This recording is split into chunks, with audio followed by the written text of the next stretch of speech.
ძალიან მომწონს ის მუხლი მწყემსმა რო ახსენა, რომელთა ძლიერებაცო შენშიაო ღმერთო.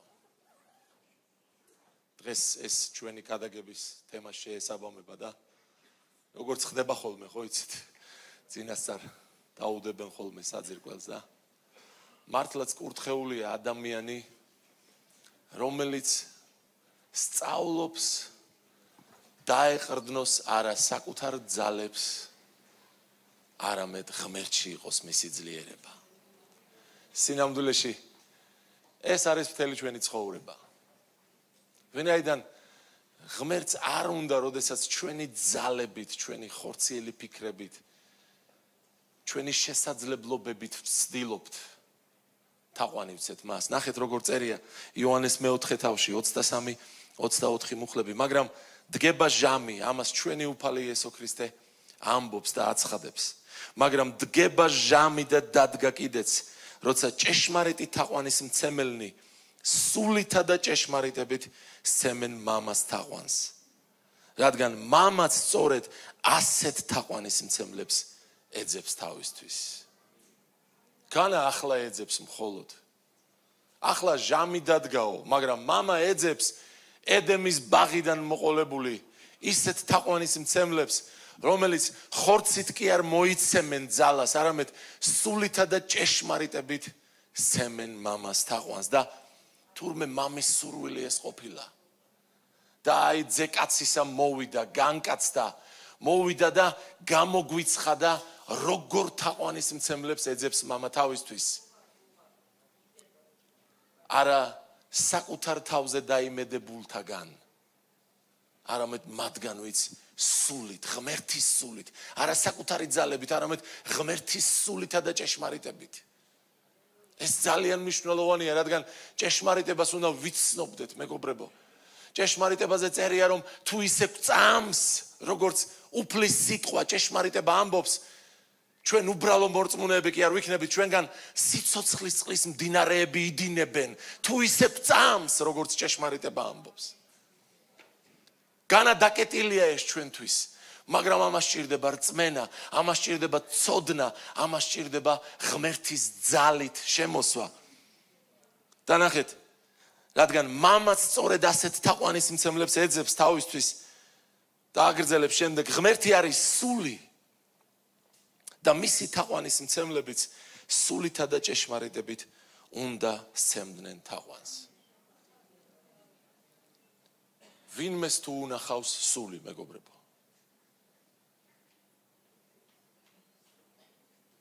ერთი ხელიც ვერ დავინახე. არც მე არ მინახავს, მე დაგითხრათ. სული არავის გვინახავს. აბა რა ვქნათ ახლა?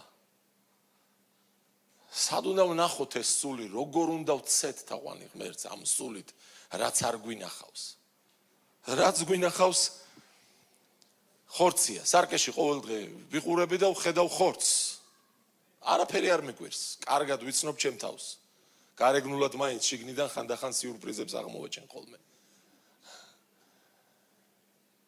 მაგრამ სული არავის უნახავს. სულიერი სამყარო ფიზიკური თვალებისთვის უხილავია. აი რატომ არის ამ დედამიწაზე ამდენი ურწმუნო? იმიტომ რომ რასაც თვალებით ვხედავთ, იმას რწმენა არ ჭირდება, მეგობრებო. აი რასაც ვერ ვხედავთ ჩვენი ფიზიკური თვალებით. აი იმის დანახვას თუ შევძლებთ, ამას უკვე ქვია რწმენა. მაგრამ აი იმის დანახვა რომ შევძლოთ, მოციქული პავლე ამბობს, ვლოცულობ რომ ღმერთმა სინათლე მისცეს თქვენი გონების თვალებს, თქვენი გულის თვალებს ზოგადღილას წერია. რომ შეძლოთ არა იმის დანახვა, რაც ერთი შეხედვით ჩანს ყველასთვის, არამედ იმის დანახვა, რაც უხილავია. ლოცულობს მოციქული პავლე, იმიტომ რომ იცის რომ თუ ეს ვერ დავინახეთ, მეგობრებო, მაშინ ვერც დავიმკვიდრებთ. ვერც შეიძლება რომ ვირწმუნოთ რაღაც, რასაც შენი სულიერი თვალებით ვერ დაინახავ. არა და იესო ქრისტე აქცენტს პირდაპირ აკეთებს, თუ შენ გინდა თაყვანისცემა მამისთვის სულითა და ჭეშმარიტებით უნდა სეთაყვანი. შეიძლება 10,000 ჯერ დაიჩოქო. 10,000 ჯერ განერთხა მიწაზე შენი სხეულით, მაგრამ მაინც არ იყოს ეს სულითა და ჭეშმარიტებით თაყვანისცემა. თუ სულით, ესე იგი არა ხორცით. არა ფიზიკური, არა ჩვენი შეძლებით. ვინაიდან ნახეთ კორინთელთა მიმართ პირველ წერილში მოციქული პავლე რას ამბობს 15:50 ამას კი გეტყვით ძმებო რომ ხორცსა და სისხლს არ ძალუც ღმერთის სამეფოს დამკვიდრება. ხრწნილება ვერ დაიმკვიდრებს უხრწნელებას. პირდაპირ გველაპარაკება პავლე რომ ეს ხორცი არათუ თაყვანისცემას ვერ შეძლებს, იმედი არ უნდა კონდეს რომ ამ ხორცით მისი შესაძლებლობებით, მისი უნარებით ჩვენ ოდესმე შევძლებთ ზეციური სამეფოს დამკვიდრებას. არადა ეს უმთავრესი აღთქმაა. ამისთვის მოვიდა იესო ქრისტე რომ ჩვენთვის ეს აღთქმა ხელმისაწვდომი გაეხადა. რადგან მან თქვა, ნუ ღარ გეშინია მცირე სამცხო თქვენმა ზეციერმა მამამ ინება თქვენთვის ამ ზეციური სამეფოს მოცემა. მას უნდა, მაგრამ მას რო უნდა ეს საკმარისი არ არის. ბევრი ადამიანი ცდილობს რომ თავისი შესაძლებლობებით, რაღაცა წესებით, რაღაცა ტრადიციებით, რაღაცა კანონებით, რაღაცა გამოგონილი მაქინაციებით რაღაცნაირად მიწვდეს. მაგრამ ხორცი და სისხლი იცით რა არის? აი თქვენ ახლა ხედავთ ხორცსა და სისხლს. ადამიანს. და პირდაპირ გვეუბნება მოციქული რომ ადამიანს არ შეუძლია თავისი შესაძლებლობებით ზეციური სამეფოს დამკვიდრება. როგორ დაიმკვიდროს თუ ვერ ხედავს. მეორე კორინთელთა მე-10 თავში ისევ მოციქული პავლე ამბობს, თუმცა ხორცში დავდივართ, ხორციელად არ ვიბრძვით.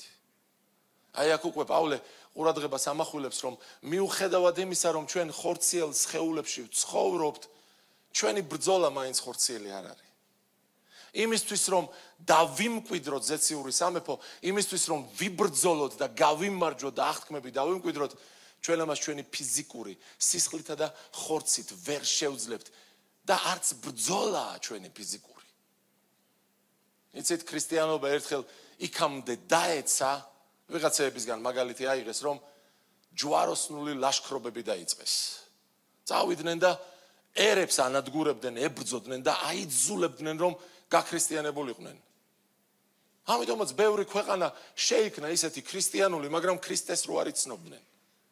ჩვენც შეიძლება ქრისტიანული ქვეყანა გვერქვას, მაგრამ სამწუხაროდ ქრისტეს არ ვიცნობდეთ ქვეყანაში. რა თქმა უნდა, ყველა არა, მაგრამ უმრავლესობა. ეს რომ შესაძლებელი იყოს ფიზიკური ძალისხმევით შეიცნო ქრისტე, მაშინ იესო ქრისტე არ იტყოდა, რომ მამა ასეთ თაყვანისმცემლებს კი არა, სულით თაყვანისმცემლებს ეძებს. მაგრამ ნახეთ როგორ წერია, თუმცა ხორცში დავდივართ, ხორციელად არ ვიბრძვით, ვინაიდან ჩვენი საბრძოლო იარაღი ხორციელი არ არის, არამედ ღვთის ძალა, რათა დავაგრიოთ სიმაგრენი. როგორ უნდა იბრძოლო ღვთის ძალით? როგორ უნდა მიხვდე ხორციელად იბრძვი თუ სულიერად? ამას ხომ სწავლა უნდა მეგობრებო. თავად აბრაჰამსაც, რომელიც ჩვენი რწმენის მამაა, მოუწია ამის სწავლა და ჩვენ რაღაცებს შევხედავთ, რა ეტაპებს გადიოდა აბრაჰამი. არა მხოლოდ მას. რეალურად წმინდა წერილში ვინც არ უნდა ავიღოთ, ყველას უწევდა ხორცზე უარის თქმა და სწავლა იმის ღმერთის ძალით, როგორ ესწავლა ბრძოლა. კურთხეული არიან კაცები, ვისი ძლიერებაც ღმერთშია. ვინც ისწავლა ღმერთით გაიბრძოლოს. ვინც ისწავლა ღმერთით დაიმკვიდროს აღთქმები. ვინც ისწავლა უბრალოდ კი არ ილოცოს, უბრალოდ კი არ სეზღმერთს თაყვანი, სულით ილოცოს, სულით სეზღმერთს თაყვანი. ჩვენთვის ხორცში სიარული ბუნებრივია, მეგობრებო. ვიბადებით, სკოლაში დავდივართ, ქორწინდებით, ვიყვარს კარგი ჭამასმა, ეს ჩვეულებრივი, აი ბუნებრივი ამბები, ამას ძალიან დიდი სკოლა და აკადემია არ ჭირდება. ძაღლი რო ძაღლია, იმანაც კი იცის, თუ უკეთეს საჭმელს გადაუგდებ, უკეთეს გამოეკიდება. შეიძლება ის მომალოს სადღაცა, მაგრამ მაინც უკეთეს გამოეკიდება. ამას დიდი ფილოსოფია არ ჭირდება. ჩვენ ჩვეულებრივად ხორცში დაბადებული ადამიანები ვარ და გვიყვარს დასვენებაც, მხიარულებაც. როცა განსაკუთრებულად კარგად გრძნობს თავს, შეიძლება ცეკვა თამაშიც გავმართოთ. თუ ვიღაცა გაგვაბრაზებს, შეიძლება მუშტიც მოუღეროთ. როგორც კი ვიღაცა ჩვენს უფლებებს დაარღვევს, ჩვენს საზღვრებს გადმოკვეთავს. ამაში გასაკვირი არაფერია. ამას ქვია ხორციელი ადამიანი. ჩვეულებრივად ხორცში ვიბადებით და ვიცავთ ჩვენი ხორცის ინტერესებს. ხონაცნობია ეს ყველაფერი ჩვენთვის. თუ კარგად არ გამოგვდის ჩვენი ხორციელი ინტერესების დაცვა, მერე მამები ერთვებიან ხოლმე საქმეში. თუ აქედან დაგარტყა და ვერ მოერიე, დაუძახე ვიღაცას, შემოახტი, ყელზე ხელი ჩაავლე, მოგუდე რაღაცა და ასე შემდეგ ხალხი სწავლობს ხელოვნდება. ერთი თუ გითხრა, ორი უთხარი. არაპატიო, არ შეარჩინო, ხორცისთვის წვრთნიან. ეს ჩვენთვის ბუნებრივია, მაგრამ იცით რა, ბავშვი რო იბადება, ის უფრო ადრე სწავლობს სიარულს, ვიდრე ღრმა აზროვნებას. შეგიმჩნევიათ მშობლებს მაინც.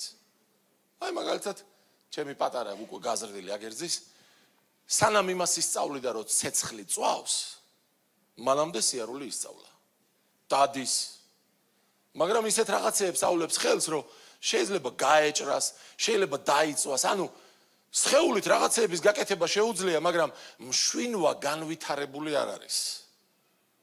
მშვინვის განვითარებას კიდევ თავისი მცდელობები ჭირდება. აი ეს ხორცი ხანდახან გვეხმარება, რომ მშვინვა განვავითაროთ. მაგალითად როგორ? გეუბნება მამიკო, რომ არ მოკიდო ხელი იმას წოწოა და შენ მიდიხარ, იმიტომ რომ სიარულით შეგიძლია, ხელის გაწვდენად შეგიძლია, ჩავლებად შეგიძლია და ყველაფერს აი ამ შეხებით სწავლობ. ბავშვები ყველაფერს პირში იდებენ ხოლმე, თუ შეგიმჩნევიათ, იმიტომ რომ აი ამ გრძნობელობით სწავლობენ სამყაროს. ნუ ყოველ შემთხვევაში ექიმები ასე ამბობენ. ხო და ეს თავზე დაიმედებული ბავშვი მიდის, შენ ელაპარაკები, არ მოკიდო ხელი, ცუდია, წოწოა და ვერ წდება გონება, ვერ წდება, ვერ ხედავს მისი გონება ამას. მოკიდებს ხელს, იმიტომ რომ ფიზიკურად შეუძლია, ძლიერი გონია, დაეწვება და გაკვეთილს ისწავლის. და უცებ მშვინვაში ახალი გამოცხადება მოდის. აი ეს ძალიან რო ჭყვინავს და ანათებს, ამას ხელი არ უნდა მოუკიდო, იმიტომ რომ აი წოწოა თურმე რა ყოფილა. ისეთ ღმერთს უწევს ხოლმე ჩვენი აი ამ ხორციელი განზომილებიდან სულიერში გადაყვანა, რაღაცების სწავლება და ხანდახან ამას ძალიან დიდი დრო ჭირდება. იმიტომ რომ კი გველაპარაკება ღმერთის სიტყვა, რომ აი ეს არ არის კარგი, ეს კარგია, მაგრამ ჩვენ ხო ვერ ვხედავთ ამას. ეს ერთი რომ ფიზიკური და მშვინვიერი სხეული იზრდება, მაგრამ ჩვენ ცხოვრებაში ეს ბუნებრივი ზრდა რაღაც მომენტში საკმარისი აღარ არის და უნდა დავიწყოთ სულიერი ზრდა. როგორ შეიძლება ადამიანმა სულიერი ზრდა განიცადოს, თუ აი სულმა არ გაზარდა, თუ მისგან არ გაჩნდა, თუ მისგან არ გამოიკვება. აი ესე ხორციელად გაზრდილი ადამიანები შეიძლება ძალიან ჭკვიანებიც იყვნენ, შეიძლება მეცნიერების დოქტორებიც იყვნენ, აი ეს მშვინვა უკვე უკიდურესად განვითარებულია. აი შეხედავ და ვიღაცა მეთევზია და რაღაცა სულიერებაზე ლაპარაკობს. რო შეხედავ იმის მოსმენაც არ გინდა, იმიტომ რომ შენ ოქსფორდი გაქვს დამთავრებული. კაიაფა ხარ, ანა ხარ და ეს კიდე ვიღაცა პეტრია და რო უყურებ შენი მშვინვის მეასედი ნაწილიც კი არ აქვს განვითარებული. და ვერაფერს ხვდები რაზე გელაპარაკება. ბრაზდები კიდეც. გონია რომ ეს უტვინო კაცი ისია თავის თავში დაჯერებული, რომ ცეცხლები გაზდის რო ლაპარაკობს და რა გონია ეხლა რას ლაპარაკობს. ამდენი წელია ვსწავლობ. და ადამიანები დადიან თავის მშვინვაში გაძლიერებული ხორციელად ძლიერები და სულიერ საერთოდ ვერ ხვდებიან.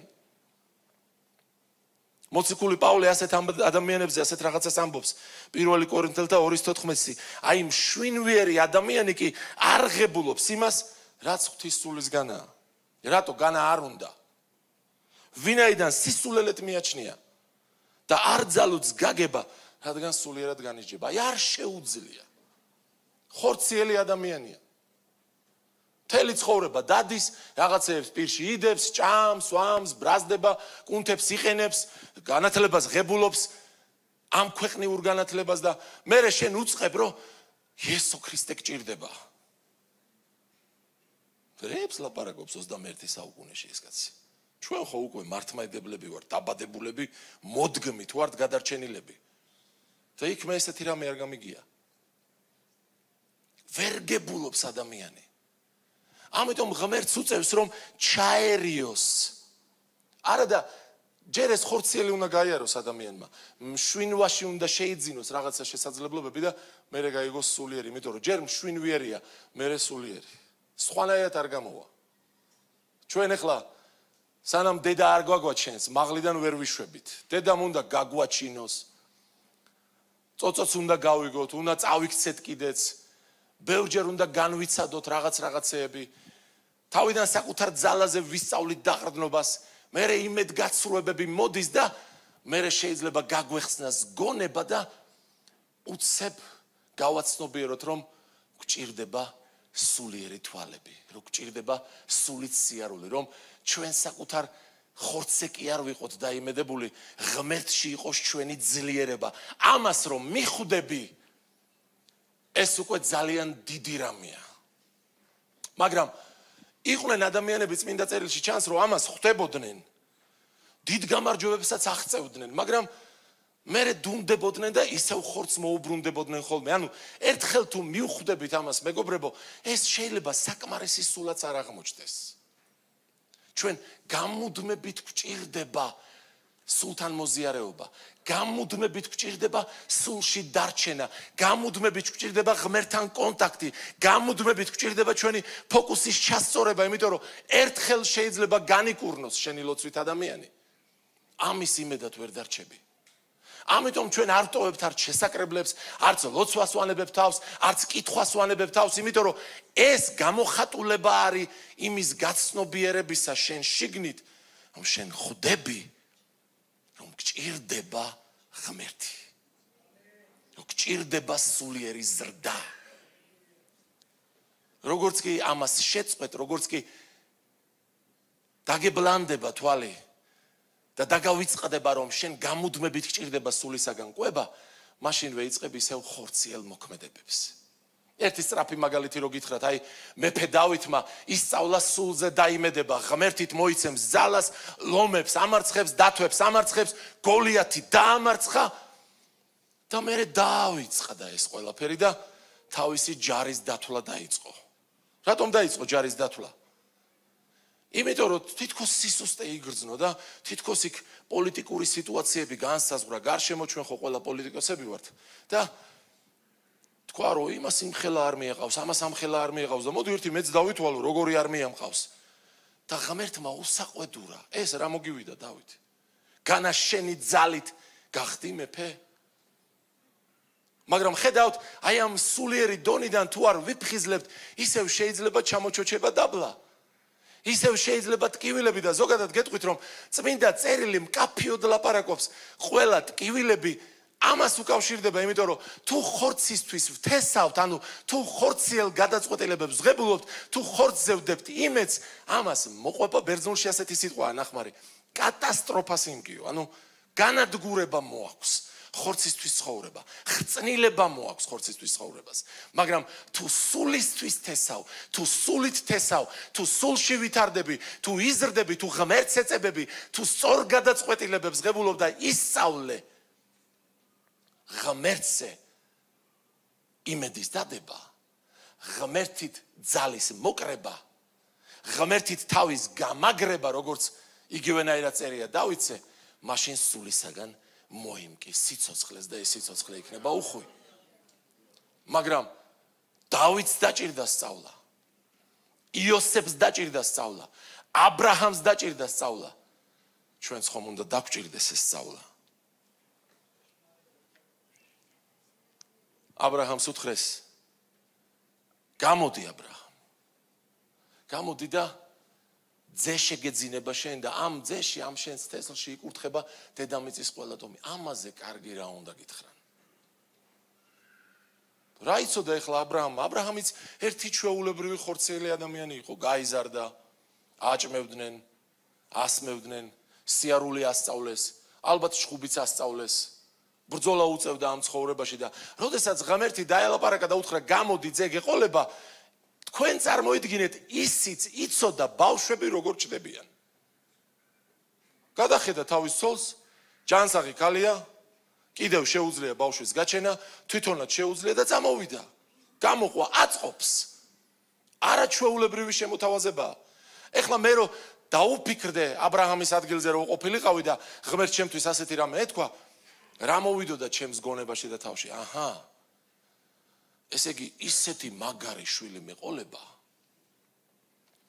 რომ ყველასათვის გასაოცარი იქნება. დედამიწის ყველა ტომი თუ მასში იკურთხება, ორი ვარიანტია. ან ისეთ რამეს ასწავლის ხალხს, რომ ყველა გაოცებული იქნება და იმით აღფრთოვანებული იქნება, ან ისეთი ძლიერი მებრძოლი იქნება, რომ დაიპყრობს სულ ყველას და მთელი დედამიწა იქნება მე და ჩემი შვილის ოჯახი.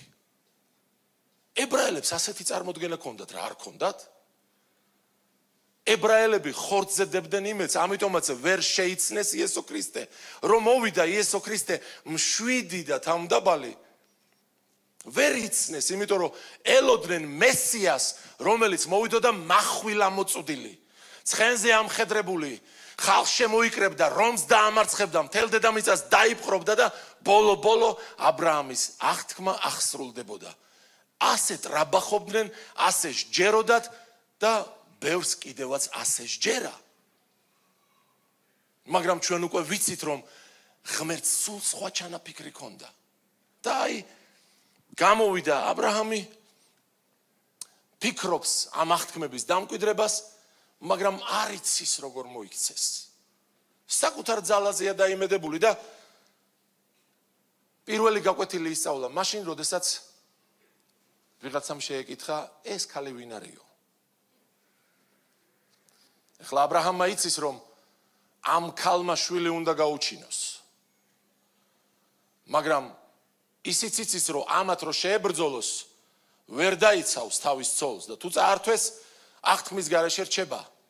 ამიტომ მარხვალოცო არ დაიწყო, არ იცის, ხორციელი კაცია, ასე ვთქვათ. არის კიდეც და რა მოიფიქრა, იცით? ხორციელი გადაწყვეტილება მიიღო. წაიტყუა. ნახევრად სიმართლე თქვა. ჩემი და არ უშველა ამან. ხორცზე იმედის დადებას გამოსავალი არ მოაქვს, იმიტომ რომ როდესაც ადამიანები ხორციელ გადაწყვეტილებას ღებულობენ, იცით როგორ არის? ღმერთი აღდგება ხოლმე მათ წინააღმდეგ. კიდეც რომ გამოსდიოდეს რაღაცა, ჩაუშლის ყველაფერს, ენებს აურევს, მიფანტავს მთელი დედამიწის ზურგზე და მაინც არ გაგაკეთებინებს, იმიტომ რომ იცის, რომ ხორცმა საბოლოო ჯამში ტკივილი უნდა მოგიტანოს. ჩვენ ხო ლოცულობთ ხოლმე იყოს ნება შენი. ამიტომ ყველა ჩვენს ხორციელ გადაწყვეტილებაში უნდა ვიცოდეთ, რომ ღმერთი გვეწინააღმდეგება და ძალიან ბედნიერები ვარ და ძალიან გაგვიმართლა, რომ გვეწინააღმდეგება. იმიტომ რომ აქ ხშირად ისმის ხოლმე, თუ თავი დაგვანება, თუ აღარ გაგვწრთნა, თუ აღარ ჩაერია ჩვენს ცხოვრებაში, ესე იგი შვილები კი აღარ ვყოფილვართ. ასე წერია წმინდა წერილში, მაშინ ბურშები ვართ. არა დარდებს მაშინ, არა და შვილები ვართ. ამიტომ ის ერევა. ცოლი წაართვეს და ვერ დაიცვა საკუთარი ძალით. მერე დაუბრუნა ღმერთმა, ჩაერია და პირველი გაკვეთილი მისცა. აბრაჰამ, ნახე შენ წაიტყუე და ვერ გეშველა. რამდენჯერ გვითქვამს ტყუილი ალბათ, თავის დასაძვრენად სადღაც.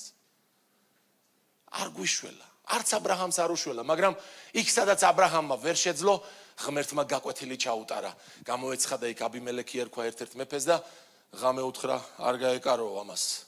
ყველას რაღაცა გამოაყარა სახეზე მთელ მის მსახურებს, ყველა გაბერწდა, ყველაფერი დატრიალდა უკუღმა და წაიყვანეო რა შენი ცოლი და აბრაჰამი ხვდება, რომ კაცო რაღაცა მე რაც ვერ შევძელი, სხვანაირად გააკეთა ღმერთმა. ის რაც ჩემთვის ადამიანური გონიერებით, ადამიანური ძალებით, ჩემი მსახურების ჩარევით ვერ შევძელი, ღმერთმა ერთი სიზმარი გამოანთავისუფლა. რაღაცეები გამოაყარა იმ ხალხს სახეზე და ღმერთმა თავისი ძალით ისე აიძულა, რომ ჩემი ცოლი ჩემთვის დაებრუნებინათ. ვაუ, დიდება ღმერთს. ეს უკვე გაკვეთილია. და აბრაამი ალბათ ფიქრობდა, როგორც ჩვენ, აი გაკვეთილს რო ვისწავლით ხოლმე უფლისგან და რო ვიტყვით, რომ ღმერთო, აი ახლა, აი ეს არასოდეს არ დამავიწყდეს, ყოველთვის მახსოვდეს, მაგრამ დრო იწელება. მეორე დღეს რო სარა დაორსულებულიყო, ყველაფერი ჭყალებში კარგად იქნებოდა, მაგრამ ღმერთი ხო ხედავს აბრაამის გულს. ღმერთმა იცის, რომ ჯერ კიდევ თავის ძალაზეა დაიმედებული აბრაამი. ალბათ რამდენი შეხედავდა თავის სარას, სარა როგორ ახარ, აბა დედაკაცო, ყველაფერი კარგად არის. შენ შეიძელი რამე და ჩემთან ყველაფერი კარგად არის. მაგრამ ნელა სარა ბერდება. და წერია, რომ საშვილოსნო ჩაუკვდა. ერთხელაც რო შეხედა, ის ნაპერწკალი გამქრალი იყო უკვე, სარა ქალი აღარ იყო, რასაც ვეძახით, ქალი რომელსაც შეუძლია რომ შვილი გააჩინოს. არ გამოდის. აი აქ უკვე ეგრეთ წოდებული რწმენა დაიკარგა. მეგობრებო, ჩვენ ხანდახან აი რწმენიდან რწმენამდე ერთ ნაბიჯს გადავდგავთ, რაღაცა გაკვეთილს ვისწავლით და გონია რომ აი ახლა უკვე ყველაფერი გავიგე, ახლა უკვე უნდა მოხდეს ის რაც ღმერთმა აღმითქვა, მაგრამ ღმერთმა ძალიან კარგად იცის კიდევ რამდენი გაკვეთილი გვაქვს ასწავლე.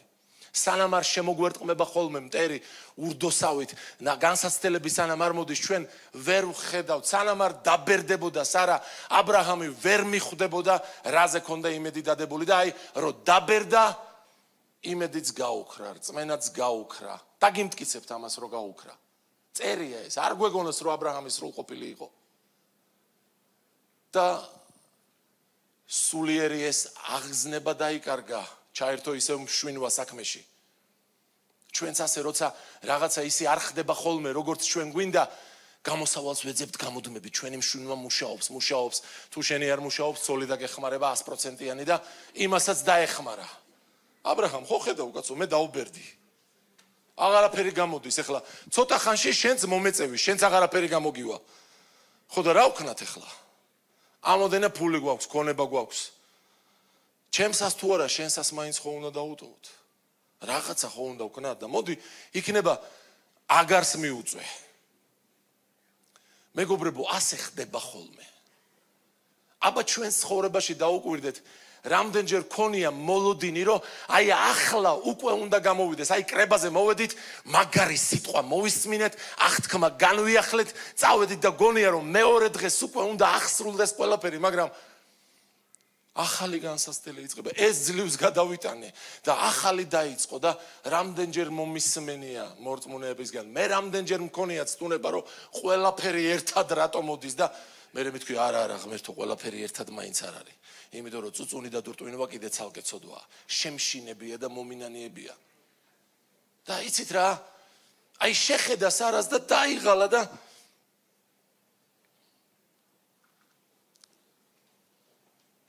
ახალი შეცდომა დაუშვა. ახალი შეცდომა დაუშვა. სადღაცა იმას წაუყურეს უკვე როგორ არის იცით, აი ხორციელად რაღაცას გავაკეთებთ ხოლმე, ისმაელი დაიბადება ხოლმე და იმის გაგონებაც აღარ გვინდა ღმერთი სხვა რაღაცას რო გვეუბნეოდა. კი ვიცით, სადღაცა ქვეცნობიერში სული წმინდა, სულ გვიკაკუნებს, სულ გვეუბნება, ეს ის არ არის. ეს ხო იცი რომ ის არ არის. აი ჩვენ მაინც ვიკვეხნით, ვტრაბახობთ, აი ესე გააკეთა უფალმა, აი ისმაელი გამიჩინა, აი მაინც ოხრა დიდებულია ღმერთი როგორ დროზე გამეხსნა twini და აქ შიგნით სულ წითლად გენთება და იცი რა ეს ის არ არის. დაძმები დააჯერე, თანამსახურები დააჯერე, ცოლიც დააჯერე თუ იმან დაგაჯერა, ყველამ დაიჯერა, ტაშიც დაგიკრეს, მაგრამ ეს ის არ არის რა. იცი შენ თვითონ იცი რომ ეს ის არ არის, მაგრამ ბრძოლის თავი აღარა გაქვს. კომფორტულად ხარ. მშიერი აღარ ხარ, ისმაელი აგერ თამაშობს, შვილის სიტყვებაც განიცადე, რაღაცაც გამოგივიდა, თუ ვიღაცამ გააკეთა, მეც გამიკეთებია, თუ ვიღაცამ განკურნა, მეც განკურნე, თუ ვიღაცას რაღაცა გამოუვიდა, მეც გამომივიდა, იმას თუ ყავს მანქანა, მეც ყავს და კმაყოფილი ხარ და აი ეს პირველი ანთებულობა, პირველი აღთქმაში შესვლა, პირველი სიხარული ღმერთმა რაღაცა განსაკუთრებული რო გითხრა, მთხოვე ერები და მოგცემ. და ეუბნეოდი აქა ვარ უფალო, გთხოვ, გამიშვი. გაიწოდე და გამდევნი, გამკურნავ. ვიქნები შენთან ერთად, შენ იქნები ძე და ასული ჩემი, მე ვიქნები ღმერთი შენ. ამის გაგონება აღარ გვინდა, იმიტომ რომ უკვე იმდენჯერ შევეცადეთ. სარკეშიც ვიყურებით, დავიღალეთ და ისმაელიც აქ არის ახლა, მშერმწყურვალები არა ვართ, რაღაცა გვაქვს. და ყველაფერი მიგვავიწყდა. აი ასე მშვიდად მოვკვდებით, თუ ღმერთი არ ჩაერევა ჩვენს ცხოვრებაში. მაგრამ ჩვენ როცა გვავიწყდება ხოლმე ჩვენი აღთქმები, მეგობრებო, როცა ჩვენ თანახმავართ ხორციელად აღთქმების დამკვიდრებაზე, მისი სული ამას ვერ იტანს. ის მაინც აჯანჯღარებს ხოლმე ცხოვრებას ჩვენსას. ხან ქარიშხალი აღდგება, ხან რაღაცა მოხდება, შემოხვდება, რაღაცას ამოგიტრიალებს და ისევ გაიძულებს, რომ ღმერთისკენ გაიხედო და ღმერთო თქვა რაღა მოხდა, ძლივს დაულაგდი, რა ხდება? რა ხდება და დაგავიწყდა რომ აღგითქვი რომ ძე უნდა შეგეძინოს და აი აქ არის ჭეშმარიტების მომენტი. ეს მე აღმოვაჩინე, მანამდე ყველას არას დავცინოდით და თურმე აბრაჰამის დასაცინი ყოფილა. ჩაეცინა აბრაჰამს, აი ჩემი უსაყვარლესი ადგილი არის და აი ღმერთი ეუბნება, მაგრამ აი აქ ღმერთის საოცარ ბუნებას ხედავ, გეყოლება ძე ეუბნება და აბრაჰამი უკვე დაბრძენებული, უკვე ხორცზე დაიმედებული, უკვე როგორი გამოცდილია, იცი? იმ აღმოსავლეთში სხვა არავინ არ იყო, მაგნაირი ბრძენი კაცი და ნეტა ისმაელმა იცოცხლოს ღმერთო შენს წინაშე. ეხლა ის დრო უკვე წავიდა ესე ვიღაცამ ქადაგებელი რაღაცას ქადაგებდა და ავენთებოდი და მჯეროდა რომ საქართველოში ქუჩებში ხალხი ილოცებდნენ და სტადიონები აივსებოდა და ტელევიზიიდან ღმერთის სიტყვას იქადაგებენ და და მჯეროდა და ეხლა სად არის ეხლა ეგრე. მაგრამ ღმერთი თავის ხედვაზე უარს არ ამბობს, მეგობრებო. აი აბრაჰამმა ხო ხორციდან იხემძღვანელა და უთხრა რომ ნეტა ისმაელი იცოცხლებდეს შენს წინაშეო, ღმერთი კამათში შევიდა, არა, სარასგან უნდა შეგეცინოს.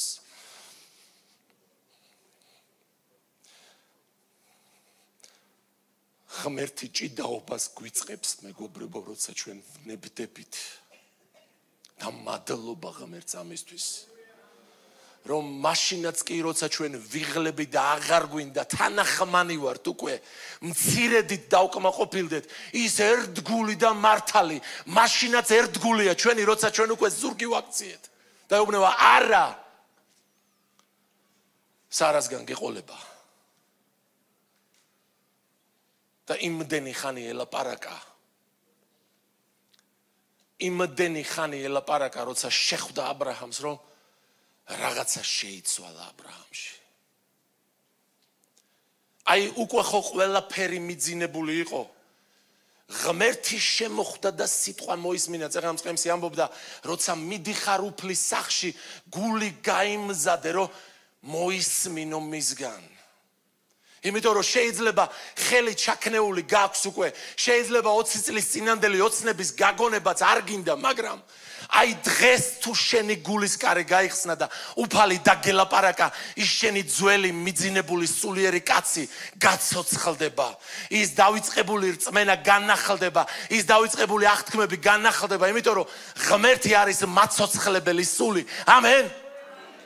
იმიტომ რომ აი ამ პურით რის ჭამასაც ჩვენ ბავშვობიდან შევეჩვიეთ, ჩვენ სიცოცხლე არ შეგვიძლია შევინარჩუნოთ, არამედ სულიერი კაცისთვის, სულისთვის, ღმერთის ძალით მოქმედებისთვის საჭიროა არა მხოლოდ პური ჩვეულებრივი, არამედ სიტყვა ღმერთის ბაგიდან გამოსული და ჩვენს გულში შემოსული. ამენ.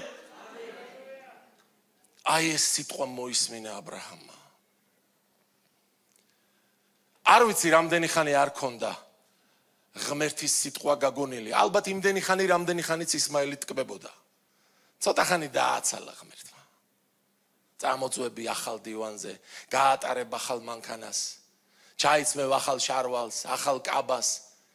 არც ისეთი ძნელი არ ყოფილა ქრისტიანობა. ყველაფერი გაქვს. რა დევნა, რის დევნა, მაგრამ ღმერთი მოდის და აჭანჭყარებს ყველაფერს. რომ დაგაჭიროს ისევ და გახსენებთ, ჰეი, აქა გაქვს მარტო ჩემი იმედი? თუ სამეფოს ეჭიდები, თუ გინდა რომ ჩემი სასუფეველი ისევე მოვიდეს ამ ქვეყანაში, როგორც ზეცაშია, ხომ არ დაგავიწყდა მე და შენ რაზე შევთანხმდით, როდესაც ინათლებოდი, როდესაც კვდებოდი და ამბობდი, მე ვკვდები, რომ ქრისტე მიცოცხლოს ჩემში. ამენ. შენ თუ დაგავიწყდა, მე თუ დამავიწყდა, იმას არ დაავიწყდა. შენ თუ დანებდი, შენ თუ აღარა გაქვს განკურნების იმედი, ოჯახის წევრების გადარჩენის იმედი, ახალი ეკლესიების დაფუძნების იმედი, საქართველოს მოქცევის იმედი, ქრისტეს მოსვლის იმედი, ეს იმას არ ნიშნავს, რომ მას აღარ შეუძლია. ის მზად არის და ბოლომდე აპირებს, რომ გაკვეთილი გასწავლოს.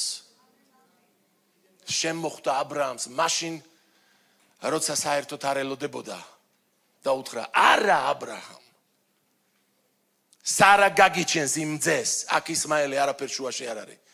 ხორცით გაკეთებული საქმე იმ აღთქმას ვერ მოიყვანს სისრულეში, მე რომ გითხარე, დედამიწის ყველა ტომი იკურთხებაო. ეს ჩემი სულით უნდა იყოს გაკეთებული. და იცით რა მოხდა? ეს სიტყვა რომ მოისმინა აბრაამმა, მე დღეს მივხვდი, რომ აი ამ მომენტში წერია, რომ მან ირწმუნა. აი აქ იყო მნიშვნელოვანი. ეს სიტყვა რომ მოისმინა, აბრაამში სიცოცხლე განახლდა. და რა გააკეთა ცით აბრაამმა? განა დაელოდა აბა მართლა მეყოლება თუ არაო. რაღაც გააკეთა და ნახეთ რა გააკეთა. 17:22-24 დაბადების დაამთავრა ღმერთმა აბრაამთან ლაპარაკი და ამაღლდა მისგან.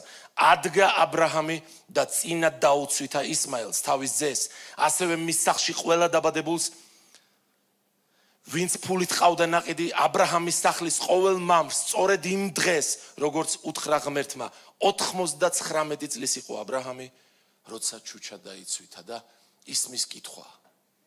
ამდენი ხანი წინათ დაცვეთილი არ იყო აბრაამი? ამდენი ხანი ის რაც დავალებული ჰქონდა, შესრულებული არ ჰქონდა?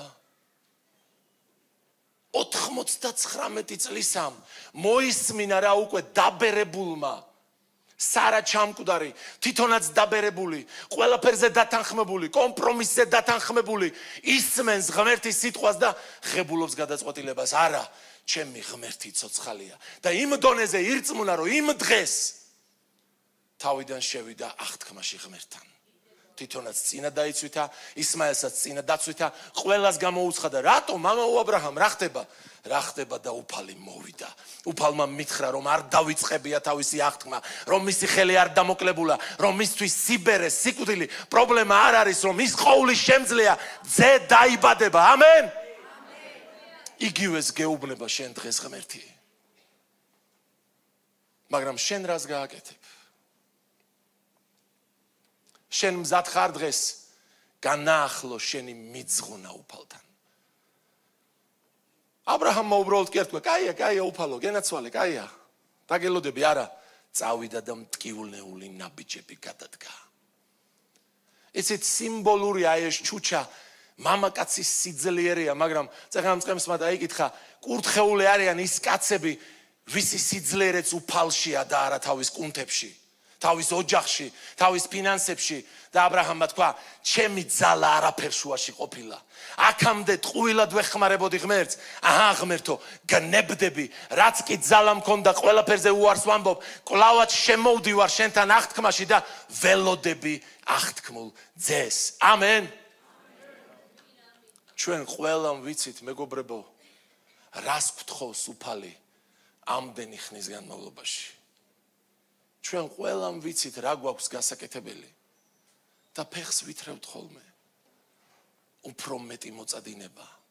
ჩვენი რწმენა, ჩვენი საქმეებით უნდა ვაჩვენო და რო ერწმუნა აბრაამი ღმერთს, აი სწორედ იმ ხელახლა მიძღვნაში გამოჩნდა და არა უბრალოდ დათანხმებაში. ის იმ დღეს წავიდა და ყველა მამრი თავის სახლში წინა დაცვითა, რაც იმას ნიშნავდა, რომ მთელი მამაკაცები შევიდნენ აღთქმაში ღმერთთან და ისინი ყველა მთელი სახლეული ღმერთს ედებდნენ ამიერიდან იმედს. აბა ჩვენს თავებს შევხედოთ, მეგობრებო. ჩვენ სად დავიღალეთ? სად დავნებდით? იცი, წმინდა წერილში მკაფიოდ ჩანს, რომ მორწმუნეები იღლებიან მაშინ, როდესაც ისინი ხორცით მოქმედებენ. აი, იმ სფეროში, სადაც დაიღალე, სადაც კანცი გაგიწყდა, სადაც რწმენა აღარა გაქვს, ზუსტად იმ სფეროში ხარ დაიმედებული შენს ხორცზე. ამინ? ასე მეგობრებო. იმიტომ რომ ხორცი უძლურია და სული მხნეა.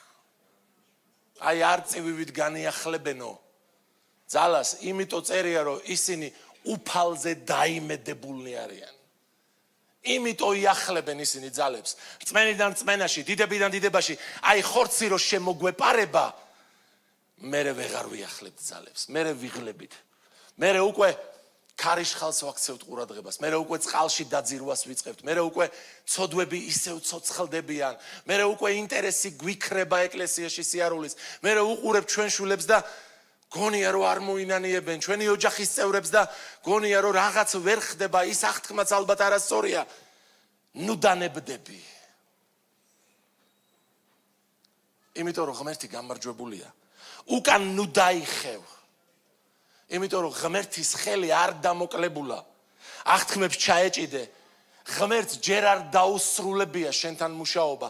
იესო ქრისტეს სახელით გიცხადებ ამას ქრისტევ ეკლესიაო. ღმერთს ჯერ არ დაუსრულებია შენთან მუშაობა. ამენ. ის მზად არის ისევ შემოგხვდეს, ისევ გელაპარაკოს, ისევ გააცოცხლოს შენში ყველა აღთქმა, რომელიც მოგცა, ოღონდ მიეცია მის საშუალება. ოღონდ როგორც მწყემსი ამბობდა, აქ ნუ მოხვალ, იმიტომ რომ აქ უნდა მოდიოდე, მოდი აქ იმისთვის, რომ ღმერთს შეხვდე. და რომ შეხვდები ღმერთს. და რომ დაგელაპარაკება, მის ხმას რო გაიგონებ, ლაზარესავით 4 დღის მკვდარი რო იყო, უკვე აყროლებული, უკვე დედას და მამას რო აღარ ქონდეს შენი იმედი, გაიგონებ ლაზარე გამოდიო და სიცოცხლის სული შემოვა შენში. რამდენი შემთხვევა გინახავს ჯერ შენს გარშემო მორწმუნეებში, რამდენი მე და რამდენს კიდევ ნახავთ, იმიტომ რომ ეს არის ღმერთის სასწაული, ის სიკვდილზეა გამარჯვებული. ამენ. შემოხვდება და გვიძახებს. ოღონდ მზად უნდა ვიყოთ რომ ვერწმუნოთ. მზად უნდა ვიყოთ რომ ხელახლა მიუძღვნათ ჩვენი თავები.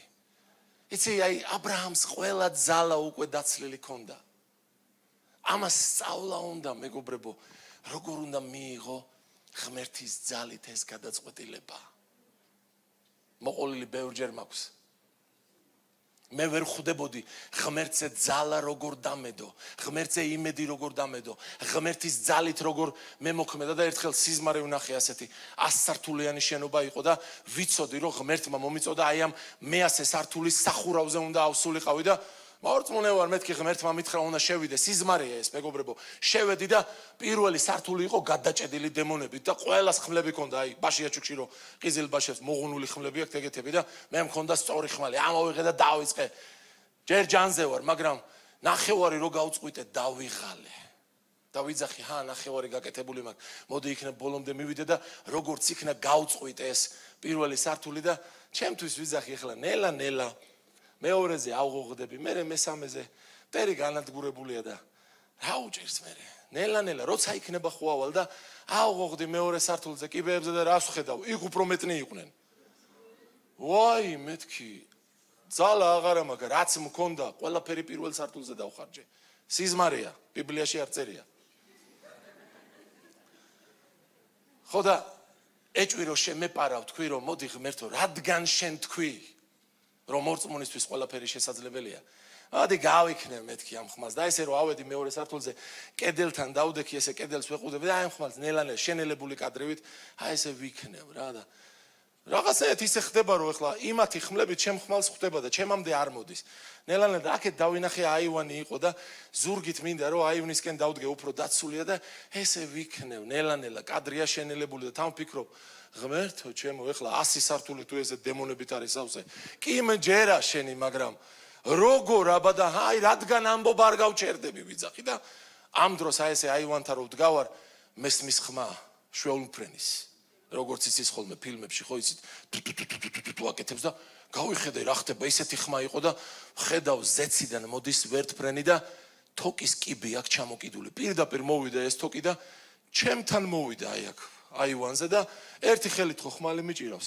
მეორეზე ხელი მოუკიდე, ფეხი შევდგი ამ კიბეზე და აიწია და ამიყვანა ზემოთ და ვაუ, იცახი ღმერთო. ესეთებით შეიძლება? მაგრამ თურმე აი მაშინ, როდესაც ძალა აღარ გაქვს. მაშინ, როდესაც შენ უკვე დანებდი. მაშინ, როდესაც უკვე ყველაფერი შეაფასე და კაცი შვილი აი ყველა მთა გამოიკულია იერუსალიმის გარშემო და არსაიდან შენი მშველელი არავინ არ არის. შენ მაინც ჯიუტად იდგები ღმერთის სიტყვაზე და იტყვი მორწმუნისთვის ყველაფერი შესაძლებელია. აი ეს ანთავისუფლებს ღმერთის ძალას შენ ცხოვრებაში. აბრაამი კი იყო დაღლილი, დაბერებული და თვითკმაყოფილი, მაგრამ ღმერთი რო დაელაპარაკა, წავიდა და სახში ყველას ახალი აღთქმა მიუტანა. იქნება აღთქმული ძე, ყველა გადარჩება. როგორ ელოდებოდა იესო ქრისტეს მოსვლას და უნდა დაენახა და გაეხარა და ჩვენმა უფალმა თქვა, მნახა კიდევაც და გაიხარა კიდევაც. ის რაც ჩვენ 2000 წლის მერე დავინახეთ, აბრაამმა საუკუნეებით ადრე დაინახა რწმენით. ისე დაინახა, რომ მოხუცი სარა კლავდა ორსულდა და იშვა ძე. ისე დაინახა, რომ ყველაფერი ირწმუნა, უკვე ყველაფერზე თანახმა იყო და აი ეს დაბადებული ისაკი ღმერთი ეუბნება, წამოეხლა შემომწირე და წერე ებრაელთა მიმართ წერილში იცოდა უკვე ღმერთი როგორი იყო. ექიმბაშები კი არ გაიყოლა, წამოდი აბა ეხლა უცებ ყელს რო გამოვღადრავ, თქვენ ბინტი გადაახვიეთ. არა, იცოდა ღმერთს შეუძლია კუდრეთით აღდგენაც, იმიტომ რომ მე უკვე დავინახე, რომ ის ყოვლის შემძლეა. აი ეს გამოცხადება უკვე დაუმარცხებელია, მეგობრებო. ეს გვაძლევს ძალას, რომ გავაგრძელოთ გზა მაშინაც კი, როცა ჩვენ უკვე აღარაფერი შეგვიძლია, როცა ყველაფერი ვიქადაკეთ, რაც ვიცოდით, ყველა ლოცვა ვილოცეთ, მაგრამ მაინც იძახი ღმერთო, რახან შენ თქვი, მზადა ვარ. ეს გინდა მოვიშორო, ამასაც მოვიშორო. ეს გინდა აი მოდი მე გადავალ ჩემ მეზობელთან. ხოდა ვნახოთ ერთი როგორ მაქადაგებ. აი იქამდე მივალ შენი იმედით. გადახვალ და სურო გეჩხუბებოდა ის მეზობელი გეტყვის. ერთი იმ დღეს ეს რო ახსენე. როგორ არის ამ იხსენი? და შენ იგრძნობ როგორ მოდის ღმერთის სული. როგორ გიჩნდება ენერგია, რამდენჯერ ყოფილა დაღლილი ლოხალო, ოღონდაც ეხლა ღმერთო გადაგება არ დამავალო და გახსნი ბაგეს და სადღაციდან მოდის ახალი ძალა, ახალი შემართება, ხალხი ინანიებს და უყურებ რომ ღმერთი ყოვლის შემძლეა და იქ სადაც შენ არ შეგიძლია, მას შეუძლია. ამენ. აი ამ ძალით მსახურობდა იესო ქრისტე. ამ ძალით მსახურებდნენ მოციქულები. ამაზე გვეუბნებოდა იესო ქრისტე, ნუ იზრუნებთ ამ თქვენ ხორცზე, ყველაფერი დროებითია, სულიერი ეძებეთ, იმიტომ რომ სულს ყველაფერი შეუძლია. ხორცზე კიდე თქვენი ზეციერი მამა იზრუნებს იმდენით და იმდენჯერ რამდენითაც საჭირო იქნება. ამენ. ჩვენ უპირველეს ყოვლისა უნდა ვისწავლოთ ღმერთზე იმედის დადება. მარტო მაშინ კი არ უნდა წავიდე საქადაგებლად, როცა გზის ფული მაქვს, როცა მისმენენ, როცა ტაშს მიკრავენ, როცა კარგ ხასიათზე ვარ, როცა მარხვალოსვიდან ეხლა გამოვედი, არა, მაშინაც, როცა არც ხასიათზე ვარ, არც დროა ამის, არც ფული მაქვს, არც მისმენენ, მაშინაც უნდა ვაკეთო ის, რაც მევალება და აი იქ ჩნდება უფლის ძალა. ამენ. მეორე კორინთელთა 3:5-ში უკვე მოციქული პავლე ამბობს, არა იმიტომ რომ საკუთარ თავებს თვლით რამის შემძლეებად, არამედ იმიტომ რომ ღვთის მიერ არის ჩვენი შემძლეობა. ამას პავლე ამბობს. პავლე ამას მიხვდა, 4ჯერ მოკლეს კაცი ბოლო-ბოლო. და მიხვდა რომ მე რო შემეძლოს გაცოცხლება, ერთხელაც ვერ გავცოცხლდებოდი, მაგრამ იესო მაცოცხლებს, ის მაძლებინებს, ის მაძლევს ძალას. ნახეთ, მეორე კორინთელთა 3:6, მან მოგცა შეძლება ყოფილიყავით მსახურნი ახალი აღთქმისა. შენ შეიძლება ფიქრობ, მე არ შემიძლია, რა კარგად ქადაგებს ოლეგი. როგორ მიყვარს ჯონის ქადაგება. გია რა კარგი მასწავლებელი და მქადაგებელია. იცი რა? თუ ისწავლი როგორ უნდა გამოიყენო ღმერთის ძალა. აი აქ წერია. მან მოგცა შეძლება ყოფილიყავით ახალი აღთქმის მსახურნი. ერთს თუ აძლევს, მეორესაც აძლევს. ითხოვე და არ მოგცა. გინდა მართლა რომ ემსახურო? რას გააკეთებ იმისთვის რომ აღთქმა განიახლო? მეორე კორინთელთა 5:7 წერია, ვინაიდან რწმენით დავდივართ და არა ხილვით. და ნახეთ ფილიპელთა 3:3-4. რადგან ჩვენ ვართ წინადაცვეთილობა, სულით რომ ვემსახურებით ღმერთს, ქრისტე იესოთი ვიკვეხნით და ჩვენს ხორცზე არა ვართ დაიმედებულნი. ნახე თურმე, ვინ არის ის, ვინც სულითა და ჭეშმარიტებით სემს თაყვანს, ის, ვინც იესო ქრისტეს სახელით იკვეხნის და არა საკუთარი შესაძლებლობებით. შენ არც ქადაგება შეგიძლია, შენ არც განკურნება შეგიძლია, შენ არც ეშმაკების განდევნა შეგიძლია. ამიტომაც გითხრა იესო ქრისტემ, ჩემი სახელით განდევნი, ჩემი სახელით განკურნავ, ჩემი სახელით ითხოვ და მოგეცემა, იმიტომ რომ მე და თქვენ არაფრის გაკეთება არ შეგვიძლია. ჩვენი შემძლეობა არის ღმერთის სულით და არა ჩვენი ხორცის ძალით. ამენ მეგობრებო. და ბოლოს იუდას 1:23. აი მინდოდა ამის საკითხვა. ხორცისაგან დაბინძურებული სამოსელიც კი შეიზიზღეთ. აი არის ხოლმე მომენტები, როდესაც სულსწრაფები ვართ და ვიცით რომ ღმერთი ჯერ არ გვაძლევს, ჯერ არ უნდა, მაგრამ თანახმავართ დავასწროთ. თანახმავართ მოკლეზე გადავიდეთ. თანახმავართ წავიპაროთ, წავიტყუოთ, ოღონდაც მივიღოთ ის რაც გვინდა. ჩვენი ძალებით ვიმოქმედოთ. მოციქული კი გვეუბნება, ხორცზე იმეც ნუ დადებ. ხორცისაგან დაბინძურებული სამოსელიც კი შეიზიზღე, იმიტომ რომ ძველმა განვლო, შენ ხარ ახალი ქმნილება. ყოველივე ახალია, შენ ხარ სულისაგან შობილი, წმინდა სულის ტაძარი, რომელიც სულითვე იმარჯვებს და იმკვიდრებს აღთქმებს. ამენ. დიდება უფალს.